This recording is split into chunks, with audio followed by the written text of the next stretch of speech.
Viva Voz, com Vera Magalhães.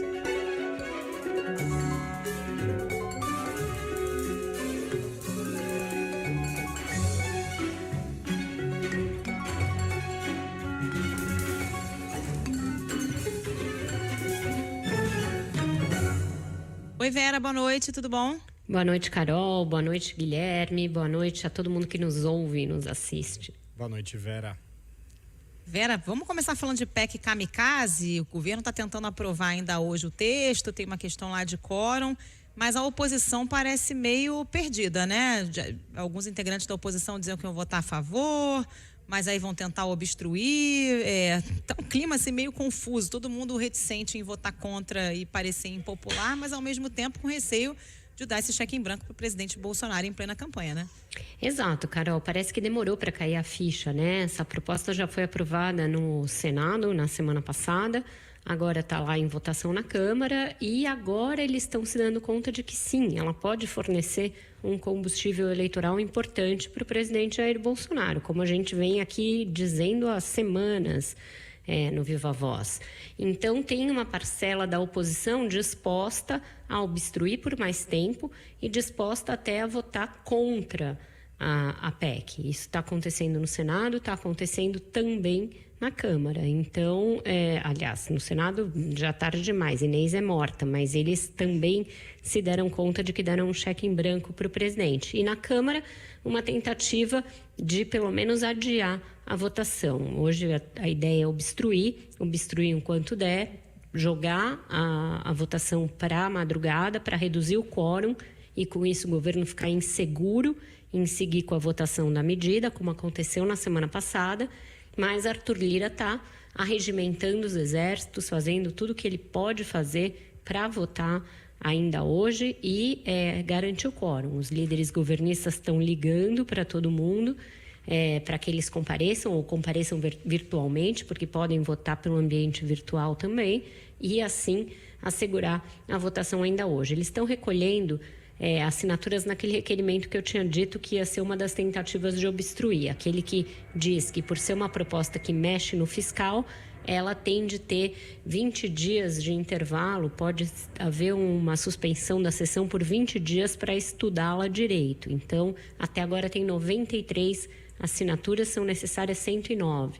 Então, ainda esse trabalho de coleta de assinatura continuando e uma inusitada aliança entre o Partido Novo e os partidos da esquerda, porque o Novo é contra, inclusive, no mérito da PEC, vai votar contra e está disposto a entrar na obstrução juntamente com o PT e os demais partidos de esquerda para evitar que ela passe muito fácil e que dê a Bolsonaro essa margem toda para aprovar.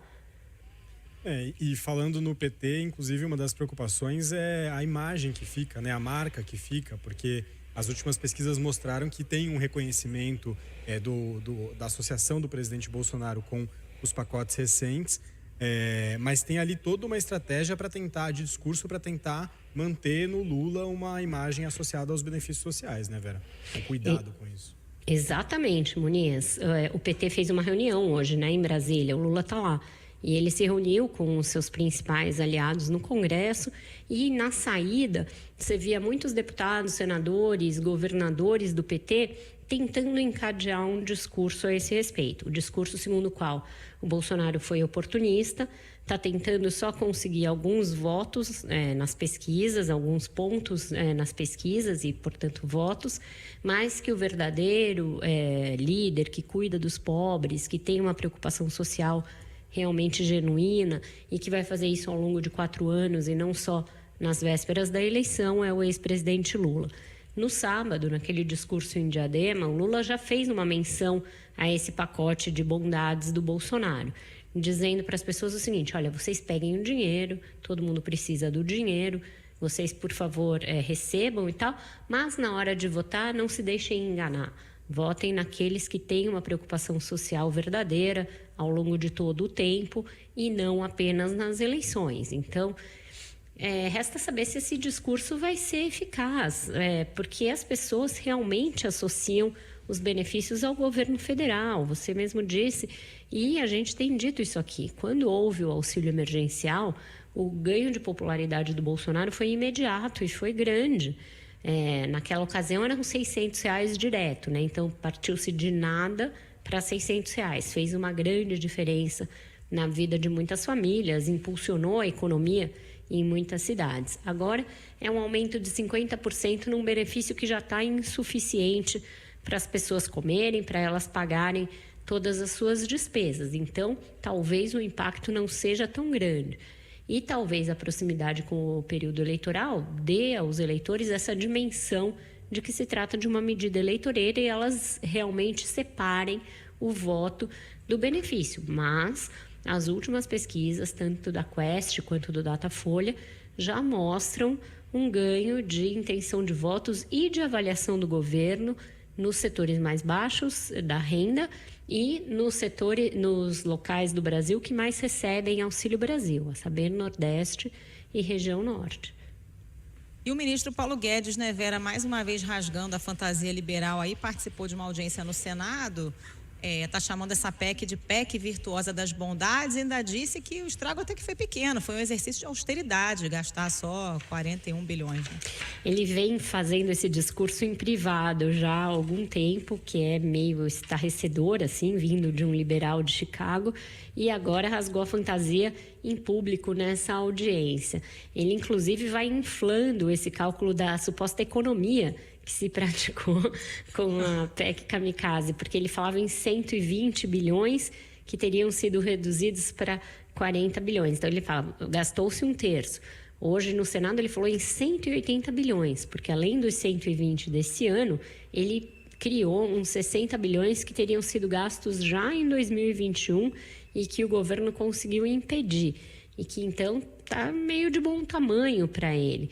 Sem enfrentar o fato de que a emergência social ela existe, de fato, ela já é antiga e ela não se confunde a um estado de emergência criado artificialmente para justificar você burlar a lei eleitoral e as regras fiscais todas vigentes no país. Ele nem encarou essa questão jurídica, passou batido por isso e aí louvou os senadores, os deputados, mas era possível ver um constrangimento na figura do ministro, porque ele está entoando um discurso que não é seu, que não é aquilo que ele pregou sua vida inteira, que não é aquilo que ele escreveu quando escrevia artigos na imprensa, criticando governos anteriores, e que não é aquilo que ele faria se pudesse, né? Ele está sendo levado no barco eleitoral, cedeu totalmente, enfim, entrou de cabeça na reeleição do presidente, mas não é nisso que ele acredita. Vera, agora você mencionou aí a questão do estado de emergência, né? Além dessa tentativa da oposição de obstruir a votação hoje, ainda tem essa discussão, essa tentativa de tirar a prerrogativa ali do estado de emergência nessa discussão toda da PEC? Tem. O líder do PT na Câmara, o deputado Afonso Flores, falou a esse respeito. E outros deputados também estão preocupados com isso. Por quê? Porque você colocar dentro do ato das disposições transitórias uma palavra, uma menção a estado de emergência, permite que você use esse pretexto para outros fins no futuro próximo, inclusive, segundo a avaliação de muitos juristas, no processo eleitoral. Se tem um estado de emergência vigente no país e ele vigora até 31 de dezembro, pela redação da PEC, tudo que estiver nesse período está abrangido por um estado de emergência que, afinal, abriu tantas excepcionalidades assim no ordenamento jurídico vigente.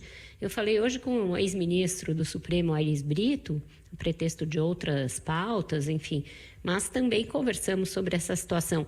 E ele falou o seguinte, olha, o ato das disposições transitórias, o próprio nome já diz, né, foi uma transição do modelo anterior para a nova Constituição.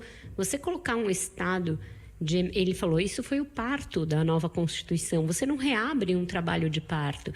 Como você vai colocar uma situação que diz respeito a 2022 lá naquelas disposições transitórias que foram feitas justamente para criar uma ponte entre o que vigia antes da Constituição de 88 e a própria Constituição?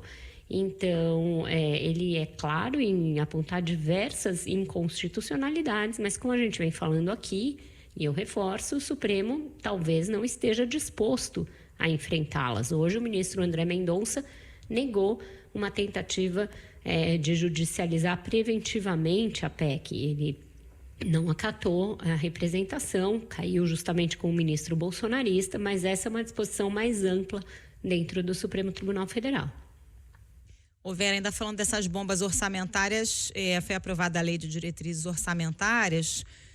O relator queria tornar as emendas de relator, o tal do orçamento secreto, seria impositivo, isso acabou caindo, mas tem uma pegadinha aí, né? Tem uma pegadinha, porque tem ali uma reserva de recursos para essas emendas. Isso já acontece hoje, elas já são praticamente garantidas, mas consta do texto que passou na LDO que o Ministério da Economia tem de provisionar os recursos. É claro que depois, caso haja um contingenciamento, um corte desse pagamento, elas também vão entrar no contingenciamento, algo que pela redação anterior não entrariam. Mas essa reserva já dá ao Congresso os instrumentos para pressionar o Ministério da Economia pela liberação dos recursos. E a pressão a gente sabe em que forma que vem. Se não liberar os recursos, não se vota as matérias do governo dentro do Congresso, dentro do Legislativo. Então, isso vai continuar. É esse instrumento forte de barganha que o Congresso tem a partir do orçamento secreto e que foi bastante fortalecido pela LDO e não está descartado, pelo que eu conversei com vários senadores e deputados, Carol, a possibilidade de que o Centrão, na votação do orçamento, tente de novo tornar impositivo o pagamento dessas emendas. E teve também uma divisão ali, né, entre o relator e o presidente da Comissão de Orçamento para apadrinhar essas emendas. No final das contas, esse movimento, quem ficou feliz foi o presidente da Câmara, Arthur Lira, né, Vera? Pois é, agora não vai nem se poder falar mais emenda do relator, que é o nome eufemístico para o orçamento secreto. É um orçamento secreto com 2 pais agora. Então, o relator e o presidente do orçamento passam a ter a possibilidade de assinar esses cheques. O que aconteceu, né? Em relação especificamente ao orçamento de 2023, que é o orçamento que vai estar vigorando quando esse pessoal tiver que se reeleger para os cargos da mesa. Isso é importante. Quem ficou relator do orçamento tem sempre um rodízio entre Senado e Câmara nessas posições da Comissão Mista de Orçamento. E o relator é o senador Marcelo Castro, do MDB, e ele é muito ligado ao senador Renan Calheiros e está entre os MDBistas que defendem a candidatura do Lula. Então, Arthur Lira olhou esse desenho e viu que todo o poder, pelo menos o poder nominal de designar essas emendas, estava na mão de pessoas que são oposição a ele. Hoje, o grande intuito do Renan, talvez mais do que eleger o Lula, é prejudicar o Arthur Lira. Então, criou-se essa divisão do butim aí. Então, agora um deputado, que é o presidente da Comissão de Orçamento, também passa a ter a paternidade do orçamento secreto. Com isso, o Arthur Lira garante o acesso, que já é dele, quase todo dele, a essas emendas para se reeleger no comando da Câmara em fevereiro de 2023. E a gente sabe que quem assina é uma barriga de aluguel, né? O relator assina ali, mas a gente sabe que tem outros pais aí por trás, né? O Lira na Câmara, o senador Davi Alcolumbre no Senado, que despacham ali quem é que vai ganhar, quanto vai ganhar. Inclusive, o senador Marcos Duval deu aquela entrevista desastrada, relatando justamente isso, né? Que ganhou 50 milhões justamente por apoiar a candidatura do Rodrigo Pacheco à presidência do Senado. Agora, o senador Alessandro Vieira foi ao Supremo e ao Conselho de Ética. Exato, ele apresentou uma notícia-crime ao STF contra os 3, o Alcolumbre, que era o pai anterior da criança, o Rodrigo Pacheco, que assumiu a barriga de aluguel, e o Marcos Duval, que deu essa declaração ali, um sincericídio na entrevista ao Estadão. Dificilmente isso vai dar em alguma coisa também, Carol.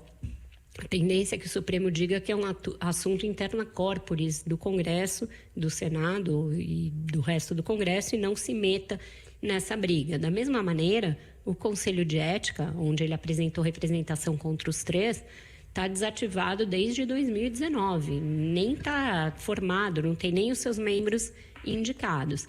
tem lá várias representações paradas contra o Flávio Bolsonaro, por exemplo, contra outros senadores, sem que nada ande. Então, acho que não andará.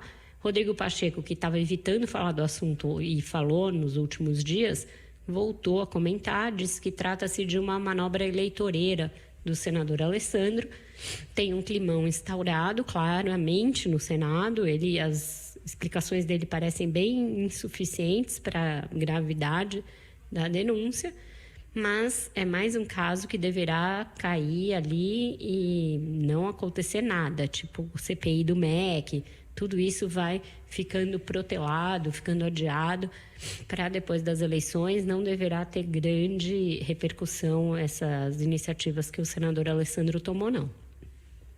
Ô Vera, agora mudando um pouco de assunto, retomando ali aquele crime em Foz do Iguaçu, né, contra o tesoureiro do PT. Ontem mesmo a PGR já tinha se antecipado e recusado ali, manifestado contra a federalização da investigação.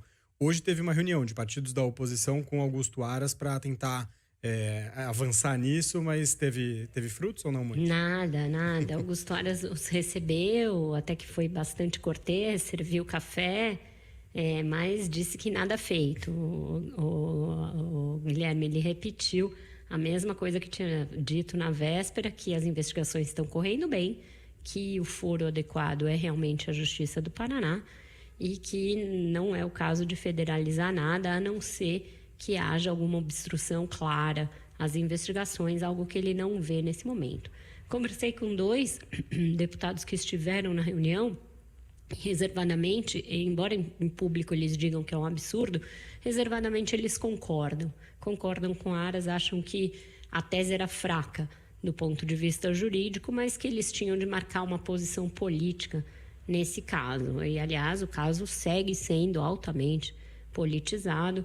O ministro Fábio Faria, das Comunicações, fez um tweet bizarro nessa terça-feira, em que ele compara o assassinato do tesoureiro petista em Foz do Iguaçu ao caso escabroso de mulheres que eram estupradas durante o parto por um anestesista na Baixada Fluminense, para dizer que esse médico, que foi preso em flagrante, tinha simpatia pela esquerda, algo que não tem nada a ver com o caso, diferentemente do outro caso.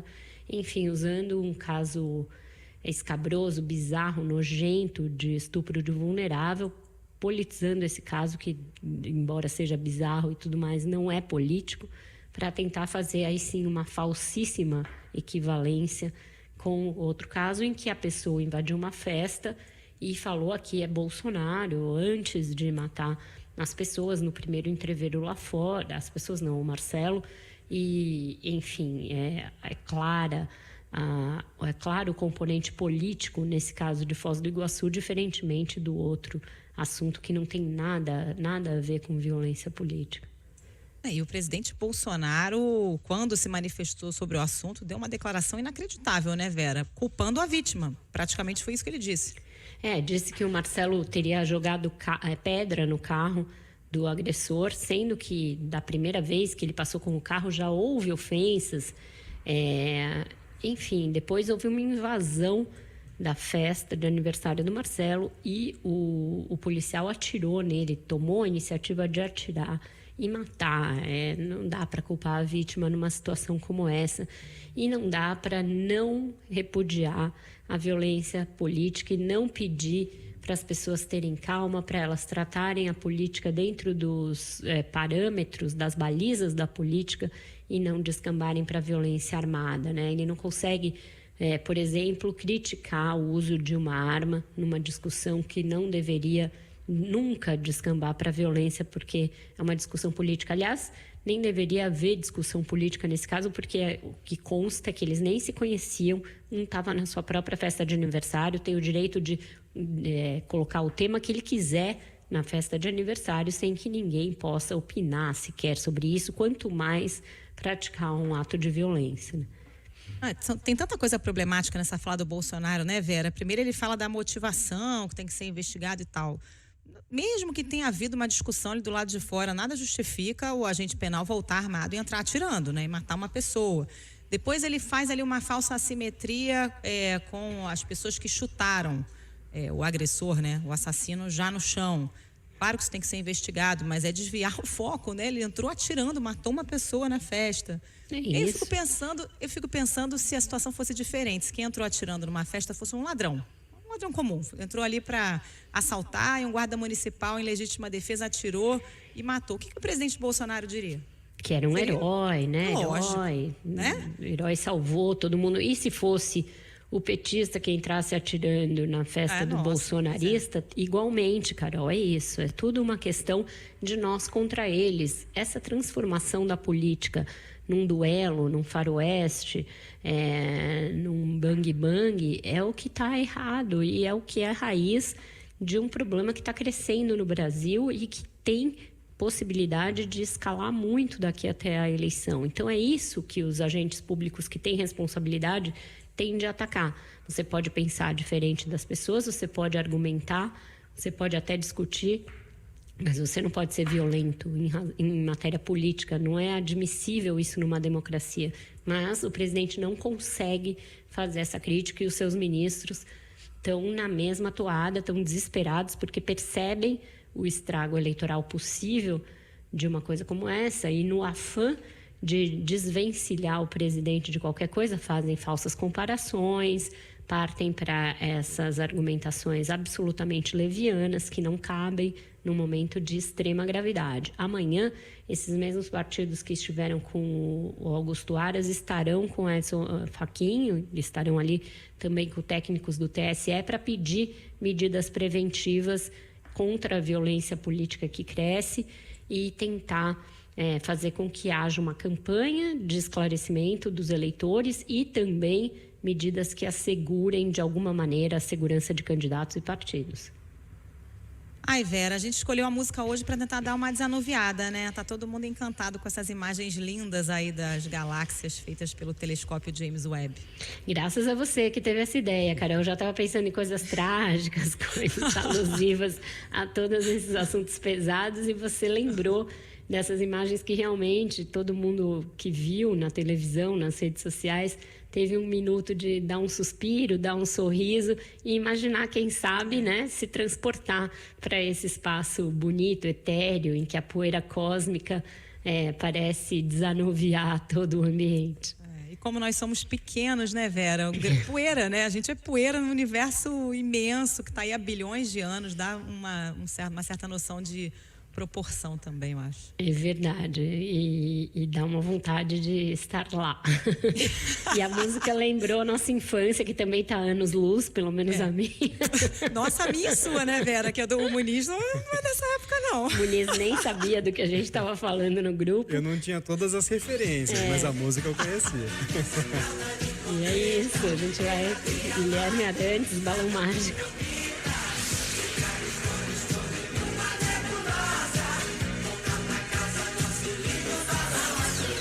Nossa, muito minha infância, gente. A gente estava falando de Plunct Plact Zoom, na verdade, aí o Muniz já não acompanhou muito, não. Mas não já ouviu falar. Valeu, Vera. Obrigada. Um beijo. Até amanhã. Tchau, gente. Até amanhã.